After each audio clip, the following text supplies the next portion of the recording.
Joining us on the show right now, Mr. Jim Wallace, the executive director of the Gun Owners Action League in Massachusetts. How are you tonight, Jim? Yeah, and welcome back to the Second Amendment Battleground State. Go Patriots! Go Patriots. Was wearing my hat last night.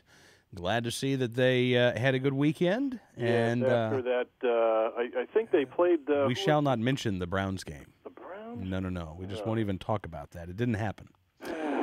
Didn't happen, Jim. All right, so we got to talk about this new report here released by public health advocates in Massachusetts based on statistics compiled by the FBI. And what they found is that Massachusetts is the most violent state in New England. Right? Can't believe it. Can't believe it. Well, it's unfortunately not a laughing matter because we've been talking about this. You know, Cam, how many times have we been on the show and talked about, you know, Boston city policies and Springfield city policies and Massachusetts in general, that they just aren't getting the picture, that they continue to send the wrong message to criminals when they arrest them by releasing them and feeling bad for them, and it becomes a revolving door system, while at the same time disarming citizens all across, you know, Massachusetts. But I got to tell you, in this article, though, we have the quote of the year. I'm pretty sure we have the quote of the year here. Yeah. And the final solution. Okay. This quote from Susan Savas, Executive Director of Massachusetts Health Council. She has found the answer, Cam. Okay. What is it? Her quote says, "We really need to do something about violence." I think we've got it. Yeah. That's it. That's the answer. All right. Why didn't you and I come up with that? Wow.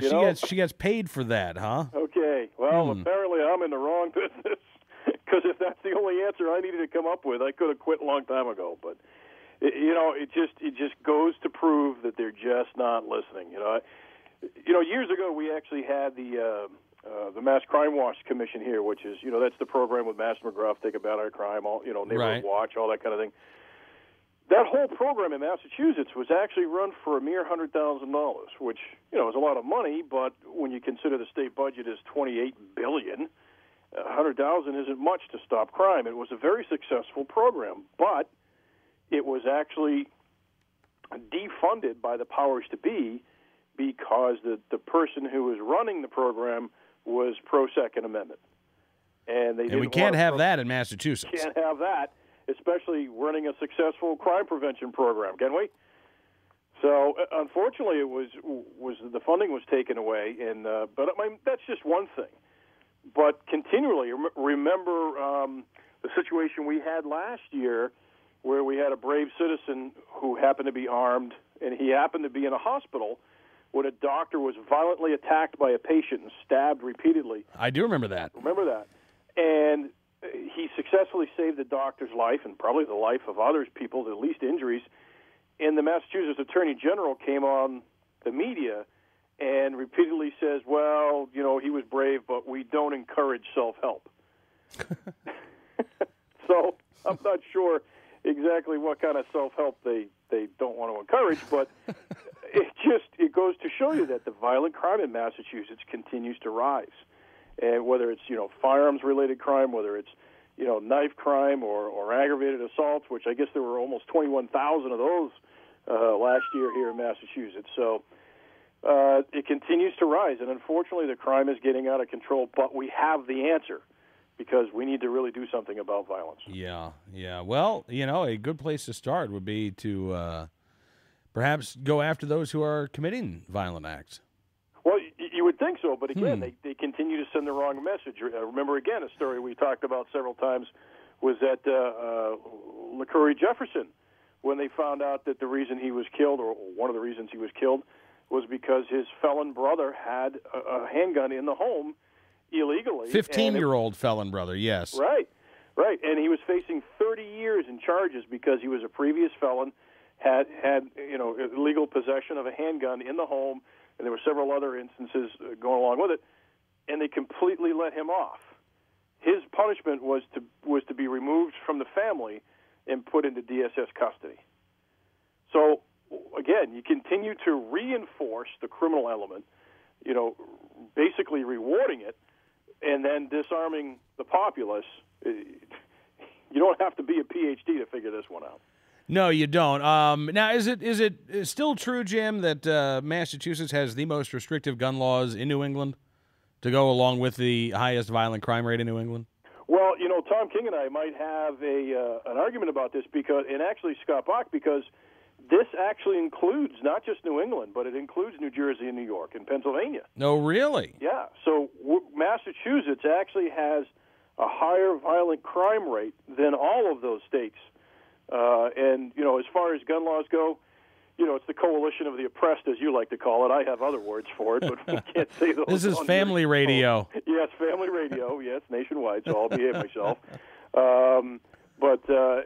If looking at even New York City and certainly parts of New Jersey, which have some serious crime problems, Massachusetts, unfortunately, wins the bad contest once again. Wow. And we do have also, at least in New England, we have the highest cost for a gun license up here, which is $100. But I will tell you something that may make you laugh. Okay. And certainly may make your listeners chuckle. We got a call from a gentleman, and I won't use his name because I don't want to embarrass him too badly. We got a call from a gentleman looking for help because a local police chief had issued him a restricted license, and he wanted Goal and the NRA to help him sue the local chief. The gentleman is actually a former attorney for the Brady campaign. No kidding. Who sued the gun industry back 10 years ago. Really?